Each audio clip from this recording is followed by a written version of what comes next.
थोड़ी देर पहले एक शख्स उरान बैठा था, अरे वो न्यूना जाके बैठ गया। न्यून मेरा कौन की तो बैठ है, मामला चाल के रहा देश में, समझ में को नहीं आ रही।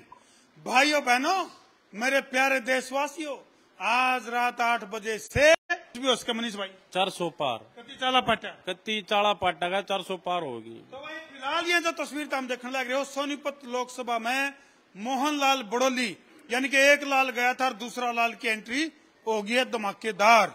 तो मोहनलाल बड़ोली को लोकसभा का टिकट मिल गया है सोनीपत लोकसभा में, सोनीपत यानी कि भारतीय जनता पार्टी की तरफ से।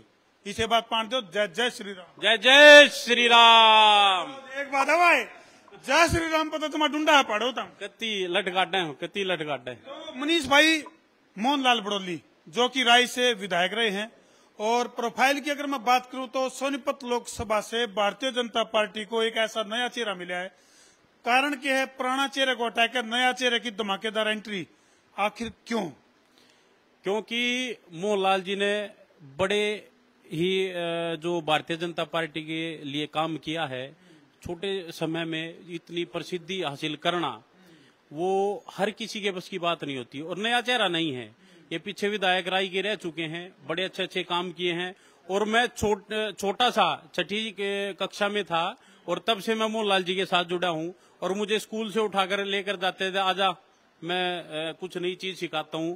और भाई साहब के साथ रहकर ऐसा महसूस होता है, दाव पे सीख लिया मतलब। हाँ, दाव पर भी न्यू सुना है, ठाडा पहलवान भी है मोहनलाल। बिल्कुल, हाँ पहलवान है। और राय का पहाड़ भी बना दे है, राई का पहाड़ बना दिया, अब सोनीपत का पहाड़ बनाना है। हाँ बिल्कुल, 399 सीटों का तो हमें पता नहीं है क्या है क्या नहीं है, लेकिन हमें सोनीपत लोकसभा का ये पता है, जो प्रतिद्वंदी जो हमारी कांग्रेस पार्टी है, हालांकि वो प्रतिद्वंदी तो है नहीं, हमारी कांग्रेस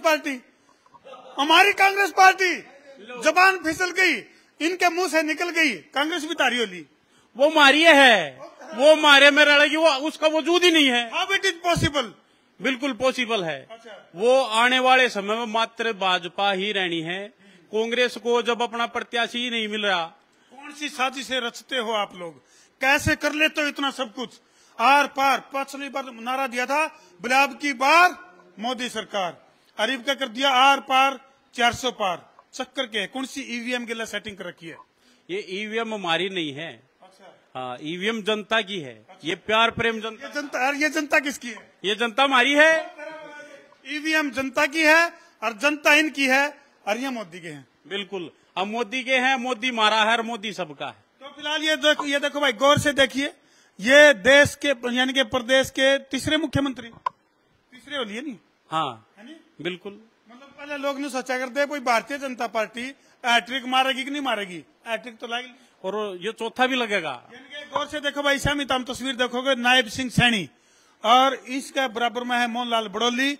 यानी कि तीसरी बार का जो इनका नारा इन्हें सार्थक करना था, जो डर लग गया था अभी भारतीय जनता पार्टी तीसरी बार सरकार बना पाओगी कि नहीं बना पाओगी, वो डर तो खत्म हो गया। वो डर तो था ही नहीं, विश्वास था। डर और विश्वास में बड़ा कम अंतर होता है। विश्वास था, और ये विश्वास आगे भी ऐसा रहेगा, और ये विश्वास जनता ने हमें दिलाया है। ये जो 400 पार का नारा मोदी जी ने दिया है, वैसे ही नहीं दिया। ये 18 घंटे 22 घंटे काम करने के बाद, अपनी नींद खोने के बाद जब मोदी जी ने ये काम किया है, तो ये विश्वास जताया जनता ने कि 400 पार होगी और हम करके रहेंगे। अच्छा मनीष भाई, ये नारे कितने टोटो के ले होता? विपक्ष का न्यू दावा है कि भाई राम के ऊपर राजनीति, विपक्ष का कहना है कि भाई कितने कितने नारे के ऊपर राजनीति, बोले भाई विकसित भारत, और आगे वो पेंडिंग में कौन सा नारा छोड़ दिया? अखंड भारत। इन्होंने मेरा इतने 12 भरकम शब्द कितने ले उठो? ये 12 भरकम नहीं है, ये हमारे बड़े पुराने जो ऋषि मुनि थे, बुजुर्गों ने, उन्होंने ये शब्द दे। आत्माएं सारी हमारी हैं, हमारे में है वो आत्मा, आत्माएं सारी हमारी है, आत्मा हमारे में है। हाँ। कांग्रेस वाले में कौन नहीं आ सकती? कांग्रेस गिनती खा माहौल भी क्यों खराब? जी भावे, जब कोई कांग्रेस का गद्दावर नेता घूम फिर कर जब बीजेपी में आज है गोता मार के, ये गद्दावर नेता कौन सा है?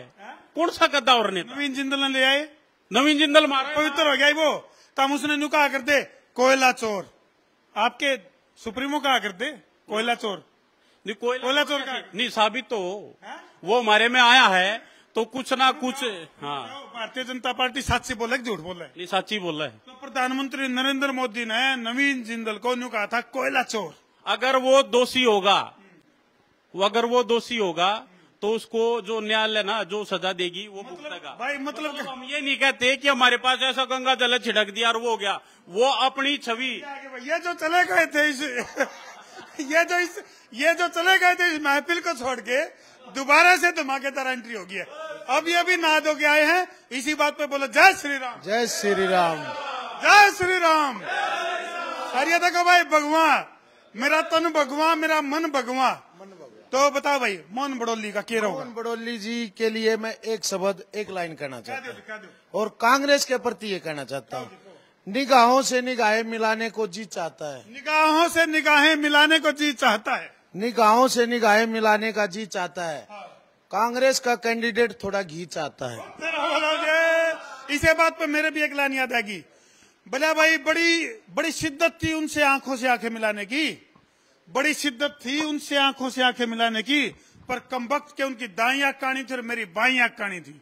अब आंख कानी किसकी होगी? भाई आंख कानी जिनकी है उनको देख तो कैंडिडेट मिल ही नहीं रहा। भगवान, हे भगवान, हे हरे कृष्ण, हे प्रेमानंद, ये क्या कह दिया? सारे प्रकट हो जाएंगे थोड़े दिन में, सारे प्रकट हो जाएंगे। सारे नू नाटा है ना, मरते ना दिए, बड़ोली है बराबर में। तो मनीष भाई क्या लगा? मनीष यानी के मोहन बड़ोली के टक्कर में कौन कौन नेता, यानी कि कांग्रेस की अगर मैं बात करूं तो कौन तैर के?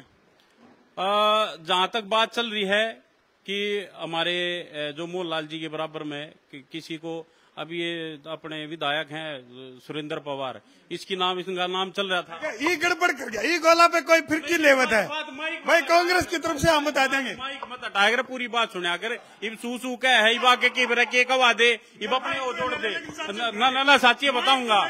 मैं नू कह रहा हूँ, हाँ अपने क्षेत्र का व्यक्ति है, नहीं ब्रह्मचारी का नाम हो जाएगा, कोई बात नहीं है। मैं ये कह रहा हूँ जिसका नाम आया सारे नू कहना मोहनलाल बड़ोली के बराबर में हम नहीं लड़ सकते। हाँ उन्हें पता है उनकी टीम कितनी मजबूत है, भाजपा की टीम कितनी मजबूत, उन्हें स्पष्ट पता है।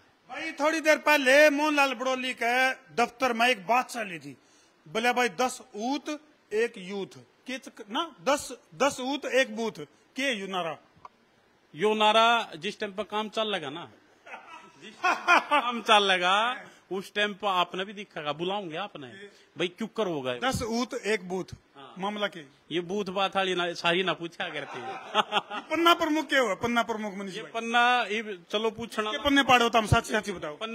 पन्ने हम ना जो अपराधी हैं पन्ने तो उनके पाट्या करे, हमने एक पन्ने बनाए हैं, एक पन्ने पे लगभग 20 से 25 वोट होती हैं, उनका प्रमुख जो उनको संभालने वाला, परिवार का एक मुखिया जैसे होता है उस पन्ने का एक मुखिया, और परिवार को संगठित रखना। भाई किसी को कोई आपत्ति है, प्रशासनिक है, राजनीतिक आपत्ति है, कुछ उनका काम नहीं हो रहा है तो वो कराएगा, वो पन्ना प्रमुख की जिम्मेदारी। मनीष भाई मातों की जलेबी की तरह ऐसा घुमा दिया, किसी विपक्ष वाले के समझ में नहीं आवे अगियो होवे कि है पन्ना प्रमुख। तो फिलहाल ये जो तस्वीर हम देखने लग रहे हो, मोहनलाल बड़ोली किसके पन्ने पाड़ेगा और इसका पन्ना लोकसभा के इस इलेक्शन में अपनी इतिहास में नाम दर्ज करवा पाओगा नहीं करवा पाओगा, वो एक बहुत बड़ा सवाल है। भाई क्या लगे? बढ़िया रख गया जी, बिल्कुल बनाया जी। कौन बनेगा? हमारा मोहन 400 पार। जी हाँ जी भाई साहब, पहला मेरा सवाल आप तय है भाई, वर्गमूल का ना पूछिए, यो ले भाई वो काम हो गया, बोला गब्बर फंस गया रंडा ने। भाई वर्गमूल का सवाल ना पूछिए भाई साहब। मैं आप तय एक सवाल ये पूछना चाह रहा हूँ कि आप किसको सपोर्ट करते हो, भाजपा को या कांग्रेस को? हम तो उसको करेंगे जो देश हित के लिए काम करेगा। तो देश हित के लिए आपको पता नहीं कौन काम कर रहा है? वही तो टोन लाग रहे हो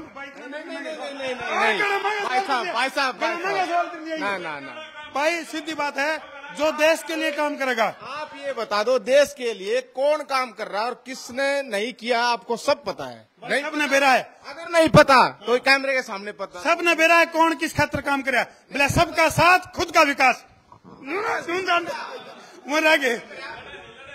ठीक है, ना सही है, ना सही भाई, सवाल बहुत गजब का है, लेकिन हम तो नहीं कहा जो देश हित की बात करे उसी की सपोर्ट करो।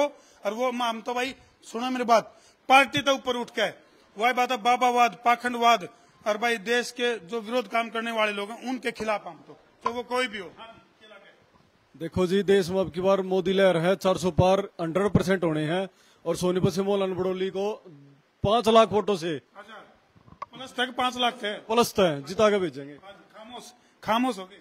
नहीं खामोश आजकल खामोश वोटा की भी तसल्ली को नहीं। खामोश नहीं बिल्कुल जी। अच्छा बोल पड़े। अपने मोहनलाल बड़ोली को जी जो है अपने 10 लोकसभा सीटों में से अपनी एक सीट हम दे के भेजेंगे मोदी जी को। मोहनलाल जी बड़े अच्छे आदमी हैं और ये जो लोकसभा के उम्मीदवार हैं सोनीपत से, ये बड़े कर्मठ ईमानदार बहुत जुझारू इंसान हैं। फिलहाल जो है इस प्रदेश की राजनीति में लालों का खास योगदान रहा है। हाँ मोहनलाल जी हमारे गुरु हैं और पहलवान भी रहे हैं और भटकेंगे। मैं उनका चेला हूँ।